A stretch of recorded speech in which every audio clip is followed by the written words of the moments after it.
Namaste. Welcome, beautiful souls. This is the 23rd day of Advent, and I am here to share with you some really lovely things today. I am going to let this kind of flow freely and just talk a little bit about what came to mind as I was thinking of a theme for today. So welcome to all of you, whether you are watching live or watching the replay. I have myself really been enjoying this series. It's just, it's kind of a fun way to get to the table every day and think and read and share. So thank you for being a part, and welcome to Arya. Namaste. Okay. So, I don't know how closely I'm going to stick to my three little banners today, but my name is Sadhana. If you're new, welcome. All right. Welcome to G. Hello. On the table are some decks that I find really intriguing.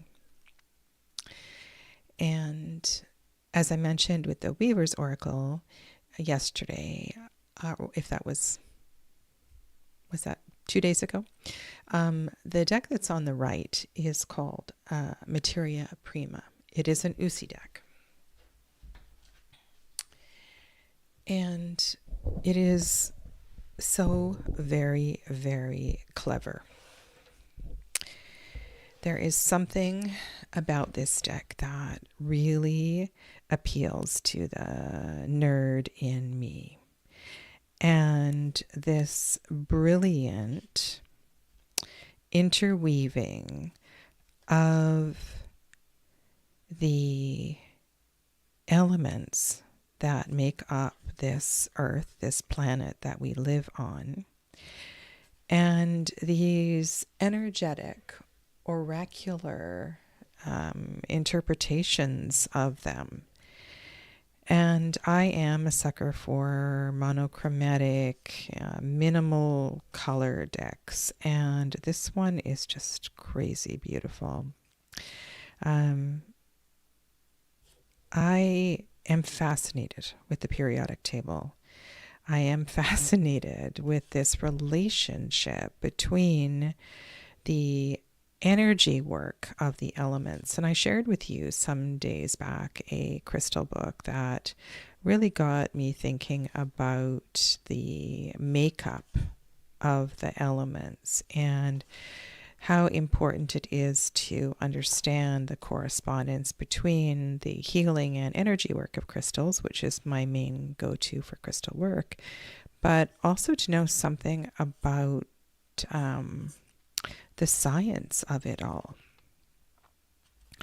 And oh my goodness, I really, really enjoyed that few months with this deck. I have this amazing crystal deck that, and it's the only crystal deck that I have because I knew it was going to be really difficult. Hi, Helen, welcome. To work with a crystal deck as a tarot deck. And this is the first edition of the Telluric Tarot. And the art is so incredibly beautiful. It is one of the things that the creator did was to try and capture the dynamic energy or the structure of the crystals. She is one who knows something about crystals. This is somebody who, I did see one interview with her. Her name is Lunaria Gold. And it is,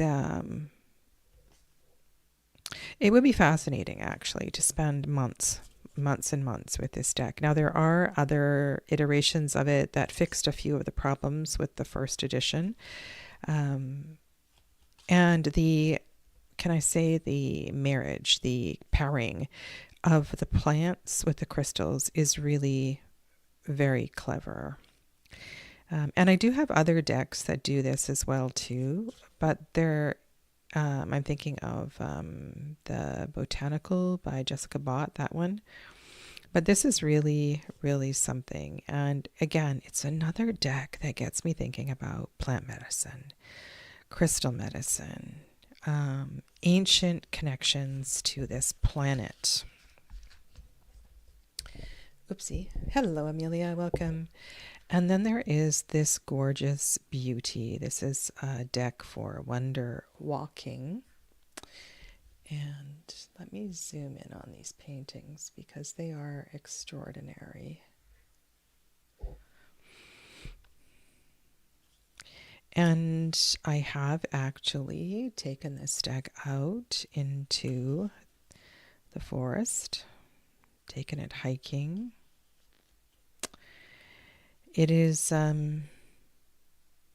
it's quite an extraordinary experience working with this deck. This connection of nature, this connection to nature, this relationship that we have with the planet and with nature. This one says memory, hidden.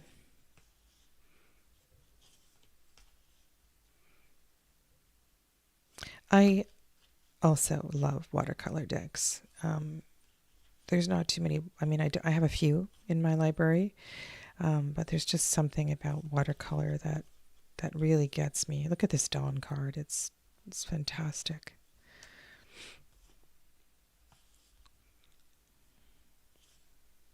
Yeah. So, what I want to do today for the reading is this. Hello, Casey. Welcome.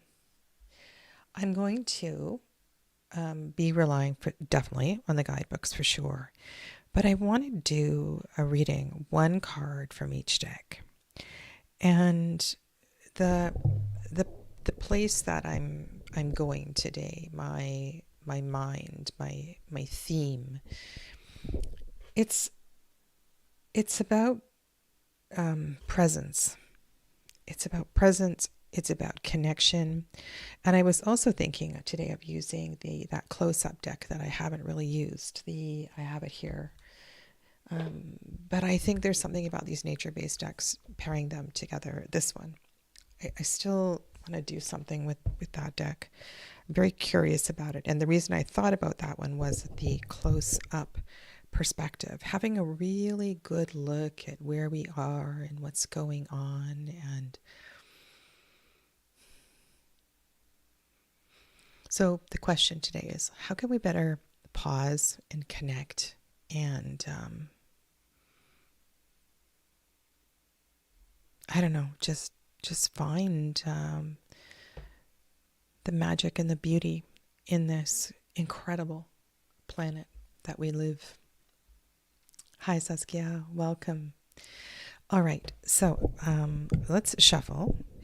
And I will give you initial impression, but I am really going to be this one, not so much. Maybe not this one so much, but for sure the crystal book. I'll be drawing on the words of Lunaria Gold. All right. So shall we start with a deck? A deck of wonder walking. I think that's what it's called. Okay.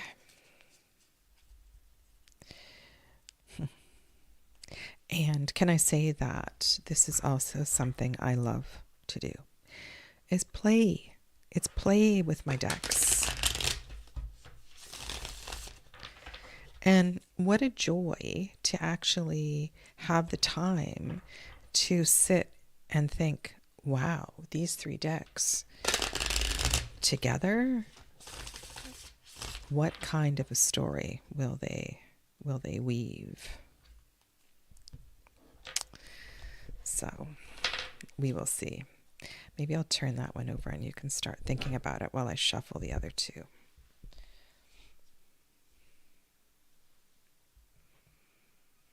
This one's called Dusk.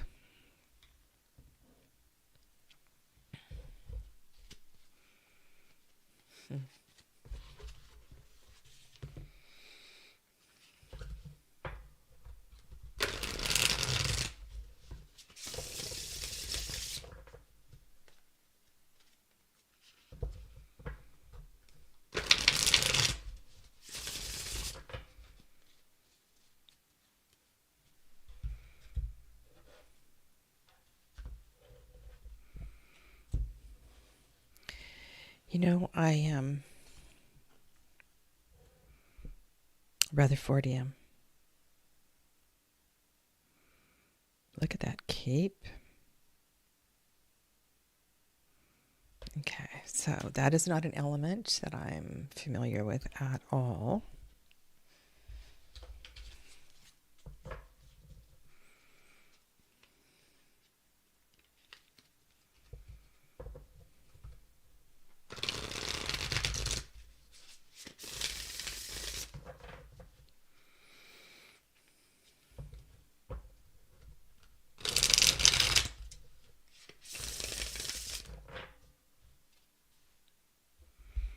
When I think of that, the dust card, I think of that space in between, that space.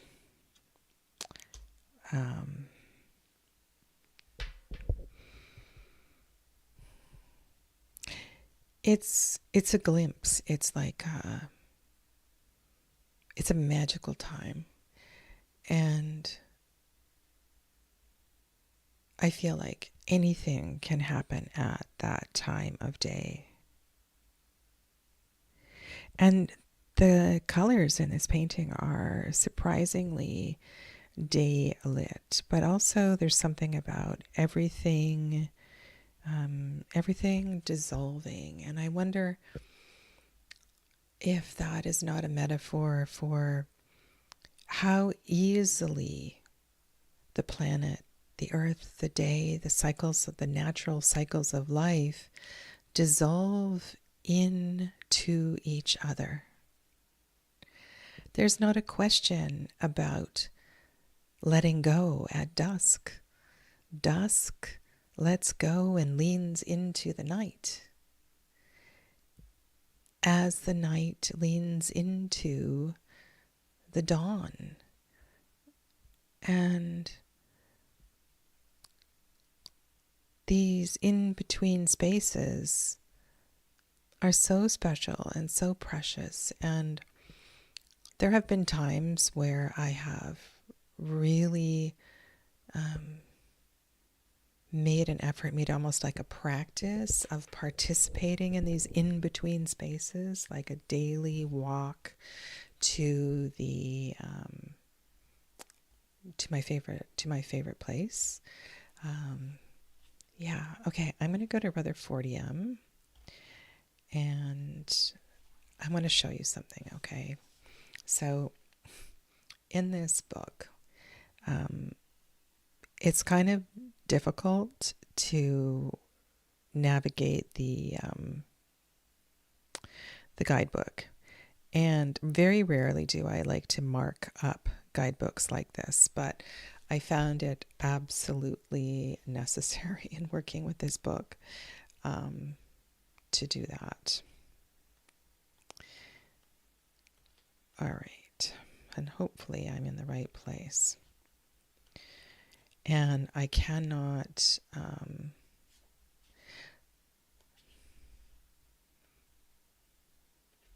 okay, so there is nothing about this element in the guidebook. This is can I say this is beyond the basic elements of the periodic table?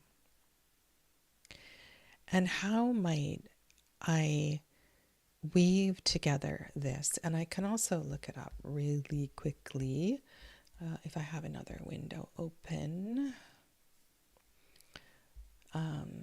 But this is something, and I can do this after as well too, that when and I think this is my approach as well too, when an unexpected glimpse happens of perhaps an elemental, or there are unexplained flashes of light, or it feels to me like ancestors are close. And it really brings in a reconnection with spirit and everything that touches us.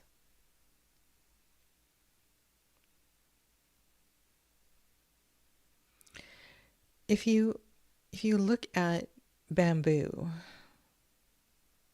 which in some parts of the world grows like a weed, it is tremendously strong and incredibly beautiful. Those of you that have been to bamboo forests, I think of the bamboo forest that there's a beautiful one on Maui near Hana, and you walk in that bamboo forest and you know you are with spirit. It's so extraordinary it's almost eerie in a way. There's an intensity to it. So when I think of bamboo and its resilience, there's kind of an eerie nature to it. And I feel like these three cards are sort of out on the outer edge of something.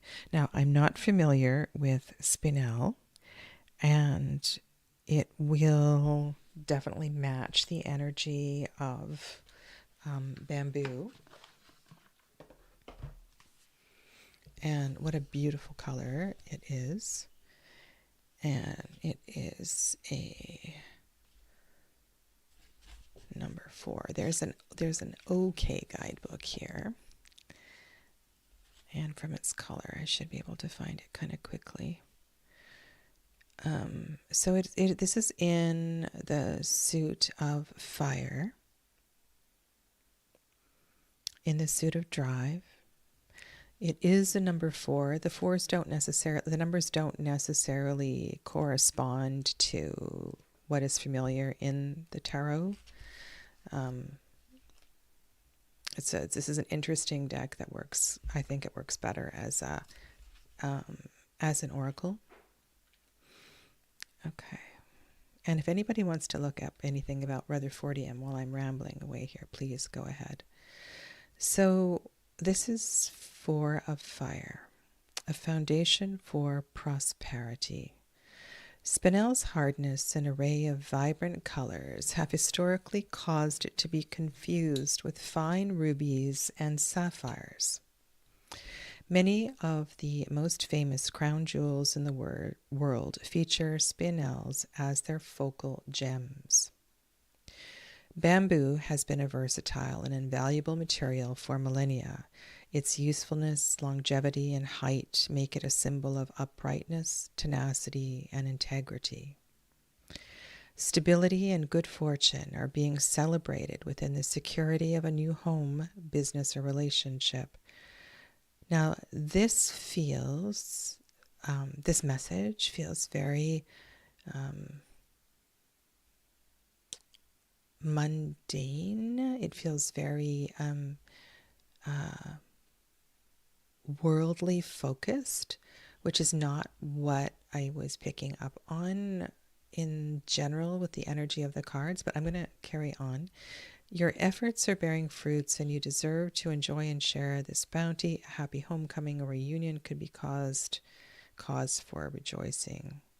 Take time to revel in this peaceful, happy environment. So there's this idea of strength and resilience. Okay, so let's try to weave this all together. And as I gaze at that Rutherfordium card, also look at this. There is a compass. Is that the right term? Right? So there's something that is being measured here. There is it's sort of a god, angelic type of energy. Okay.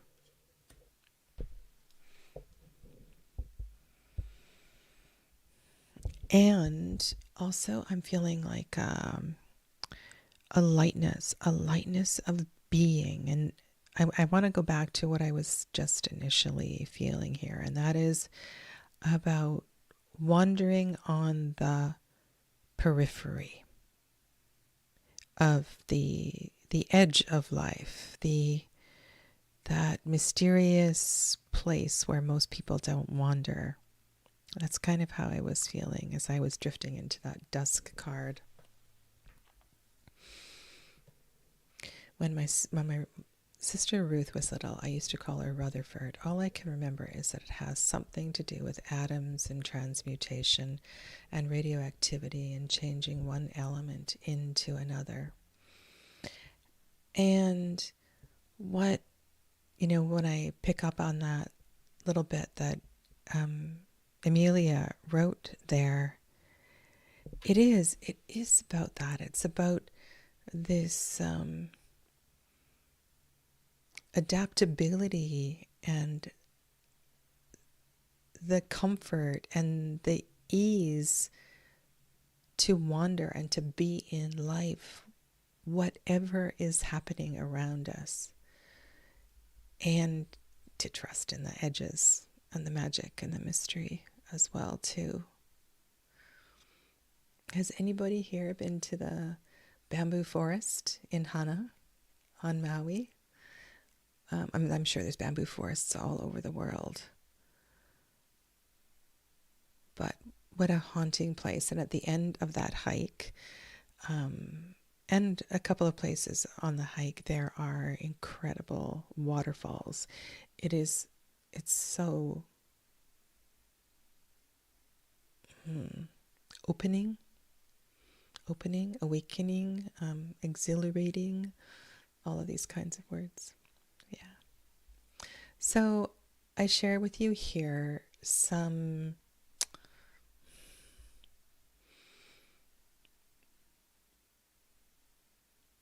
a thought about connecting and being with nature in a magical way. Yeah. All right. Now, my tarot tip for today, and this is not unrelated. And perhaps I'll get another deck on the table as well too, to explain what I mean. When we look at a tarot, so why don't I get out the Ehrenberg?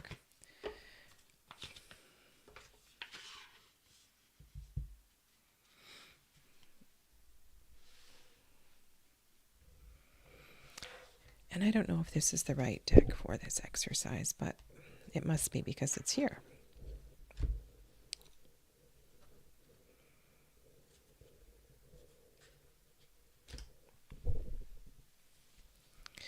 We often focus on sight, the sense of sight. What do you see in the card? Describe what you see in the card. Well, my tip for today is go beyond that one sense and ask yourself, what do you smell?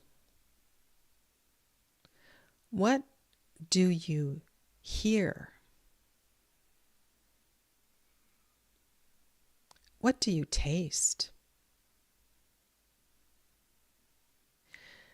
I feel that we often neglect a more complete picture of what is going on in the card. And this Knight of Pentacles, of course, I smell the earth. I may even smell a particular scent of the greenery from the vegetables that are growing in the field. I hear the wind.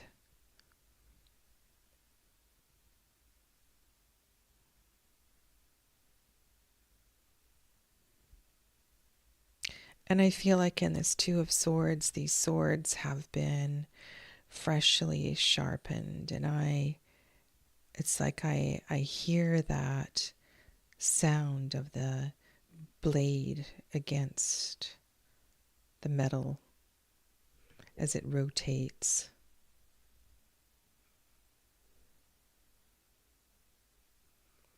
What do you feel? And I don't necessarily mean emotionally, but it could be that as well too. There may be a sense of joy and happiness. The coins may feel cold,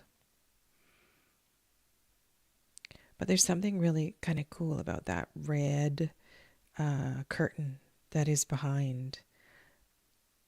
And so I ask you how that might make you feel.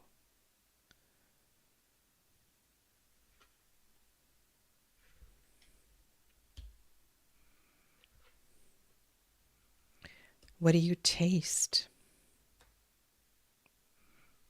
Do you taste the salt of the tears? And how does it make you feel when you taste salty tears? And of course, some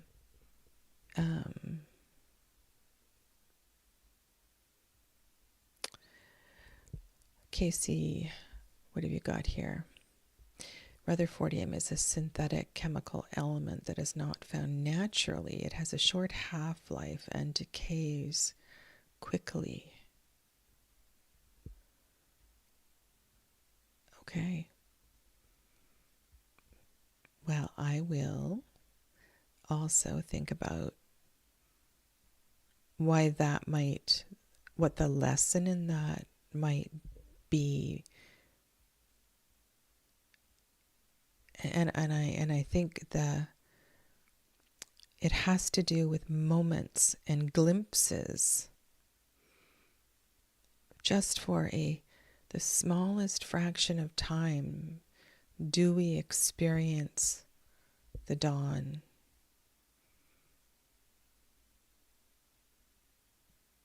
I really love that energy of liminal space. So, in summary, the tarot tip, thank you for that, Casey. In summary, the tarot tip for today is to expand your senses in your tarot readings and ask yourself, what do you taste? What do you smell? What do you hear?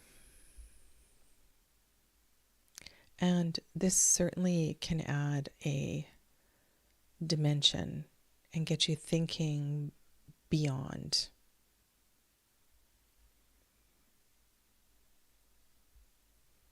I appreciate it, Casey. Thank you. Okay.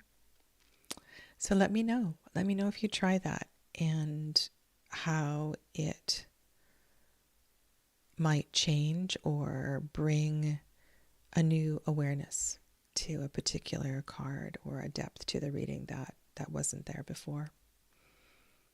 Okay. Now, tomorrow, my friends, is the draw for the big gift basket.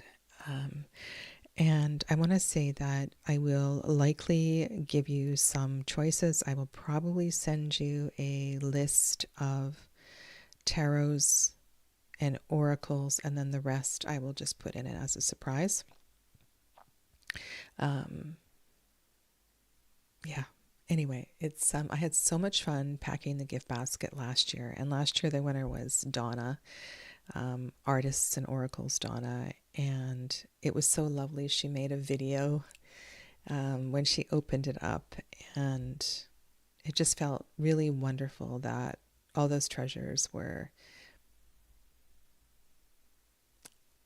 being it's like they get a new life when a new reader, when someone else enters their space. Yeah. So you have an opportunity to have 23 tickets in the draw for tomorrow, except for the 3 people that have already won something. Then they have 22, right? 22 tickets in the draw. So have a lovely rest of your day, and I will see you tomorrow for Christmas Eve. Take good care. Namaste.